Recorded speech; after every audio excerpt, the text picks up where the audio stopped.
I'm James Cridland, and this is The Future of Radio. It's from my International Radio Trends newsletter, which you can find at james.crid.land. And this is it for March the 16th. The Voice of America gets cut. Almost 1,300 journalists, producers and assistants are no longer working at Voice of America. And for the first time in 83 years, the broadcaster has been silenced. I went to the Voice of America in 2009 and I did a talk there about radio's future, and I've just found my blog post from the time and restored it to my website. It reminded me of my visit. I found it a little old-fashioned and governmenty, but also genuine and sincere about its commitment to its listeners.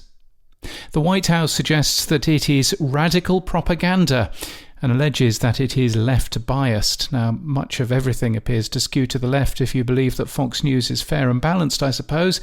But along with the closure of US aid, what an astonishing loss of soft power around the world. The BBC World Service is currently arguing about the sources of its funding as part of wider BBC funding talks due to complete in 2027. About 2/3 of the cost of the BBC World Service comes from the UK licence fee in a rushed deal originally done by Mark Thompson in October 2010. The considerable benefit that the BBC World Service delivers around the world is immeasurable to Great Britain, but yet successive UK governments haven't seemed to have considered that. I know from my own travels how important the BBC World Service is to the standing of the UK, and while Voice of America may not be in the same league, it still really benefits the perception of the United States of America. It's a massive mistake to close it. Restoring the post from VOA has also meant that I found and restored a ton of other posts from that time.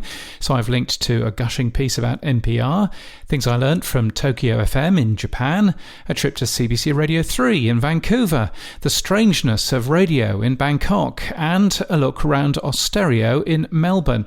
It's quite a nice trip. That, down memory lane. I might have been unemployed at the time after my time at the BBC, but what an enjoyable travel journey it all was.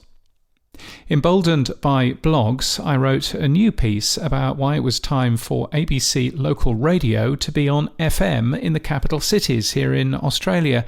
For them not to be seems short-sighted from the ABC, but also short-sighted from the government, who after all funds the ABC to exist. The amount of hatred I've had in Facebook groups for making that suggestion has been interesting, to say the least. One reason the Facebook commenters give is that it's illegal to simulcast on AM and FM. However, there's no such law, as far as I can discover, not least many ABC local radio services do exactly that.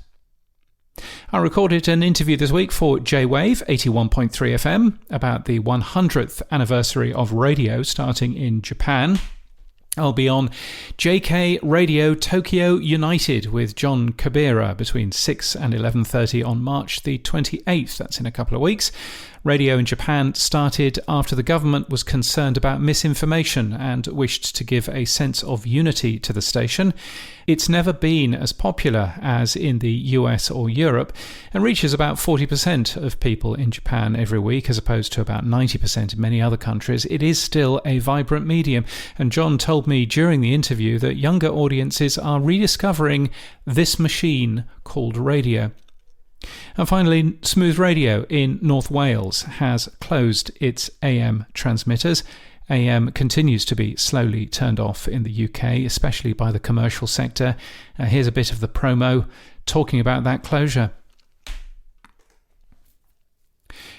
Smooth FM in North Wales. Where am I speaking next? Well, I'm in Dublin, in Ireland, March 27th to the 28th. If you're listening to this, and you're in Dublin and you fancy catching up for a pint of the black stuff, then I will be delighted to do that. That would be fun. I'm actually there a day early and stay there for another day afterwards. So yes, that would be a good thing. Anyway, Radio Days Ireland is a thing.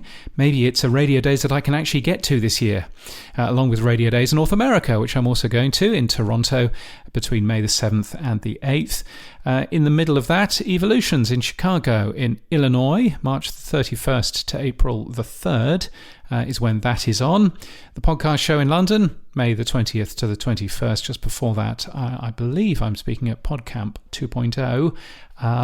That's not yet confirmed, but podcamp.live is where you can learn more information about that.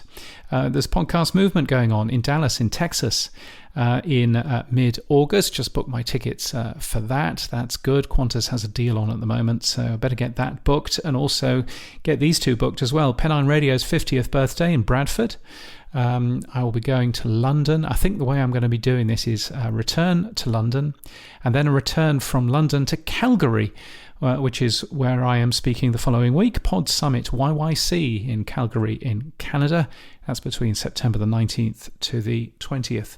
There may be a Radio Days Asia in there as well. Due to have a conversation about that when I was in Athens, but that never happened because I wasn't in Athens because of the cyclone. Everything's fine, by the way, here. The worst that happened to us is that the pool went green.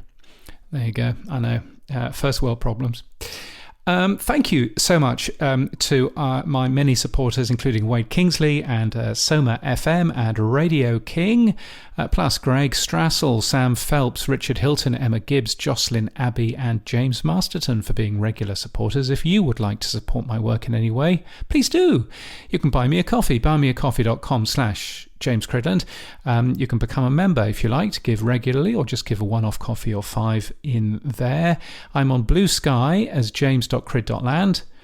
Not that I use it much.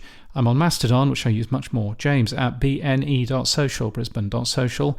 That would be a fine place. And my website has more details about who I am and what I do and whether I can help you further.